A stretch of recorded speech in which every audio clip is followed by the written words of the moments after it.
My name's Gary, and I'm a citizen journalist with an independent disability rights organisation called Access Dorset. As someone who's had contact with a variety of health services and with an interest in citizen empowerment, I was curious when I came across a project called NHS Citizen. It's all about connecting the public with NHS decisions, and I thought I'd find out a bit more about it. So let's start with the purpose of NHS Citizen. It's about trying to find and connect the public conversation that's happening right now about the NHS. So I'm on the NHS Citizen website, and it's early stages. The design process has been a very open process with public events and workshops being held around the country.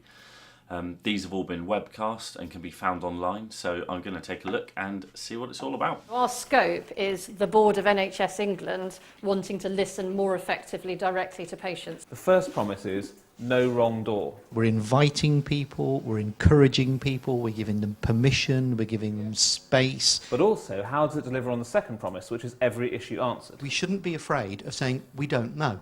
It's trying to gather as many voices as possible so that people who do make decisions, which will always be the NHS board or NHS commissioning managers, have the biggest set of public views and public information to work on. So it will be regularly checking to see if it's working, if it's the right format, if it's effective.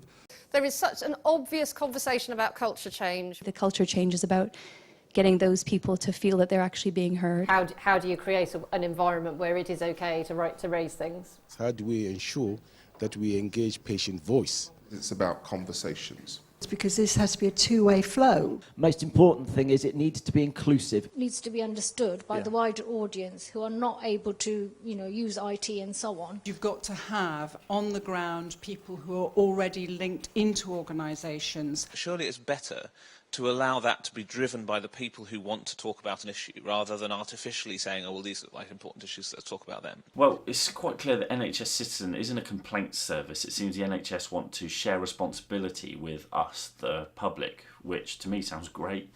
I'm interested to find out what the structure of NHS Citizen is. It isn't an organisation. There will never be a chief executive of NHS Citizen. It's a way of working and connecting all of the other things that are going on. There seems to be a commitment to drive real culture change in the way the NHS engage. It's about working together. That's what we're doing. It's not about us taking control or NHS England taking control of NHS Citizen. It's about co-creation. That means working together. From what I've seen, there's something really different about these workshops and meetings and assemblies that we haven't seen before. They're breaking down traditional barriers and bringing people together. I really like this concept. It feels like a real collaboration, and the NHS England board sincerely want to listen to what we have to say. We need to change the NHS, and we need to do that with the permission of the people who pay for it and use it. So the first thing you should not underestimate is the commitment of everybody, certainly me, but all my colleagues on the board of NHS England, to do something very different about making participation real. We need to be able to say, look, this clearly is an issue, let's just all acknowledge it and try and fix it. So we all know the board can't solve problems on the spot, but at this assembly they will be committing to taking on the issues raised, which means that we'll be able to hold them to account. The end product of it might not be a 25-page strategy, but actually the ability to make a series of commitments as to what happen next. This model will allow the public to play an active role in improving our national health system.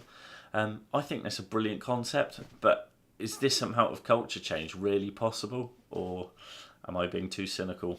Can you please keep being cynical? I don't think this is a silver bullet, but without the cynicism and the challenge, we won't develop something that actually works. We want NHS to listen to us, because you want to improve your work. You've got to listen to us too, because we are your bosses.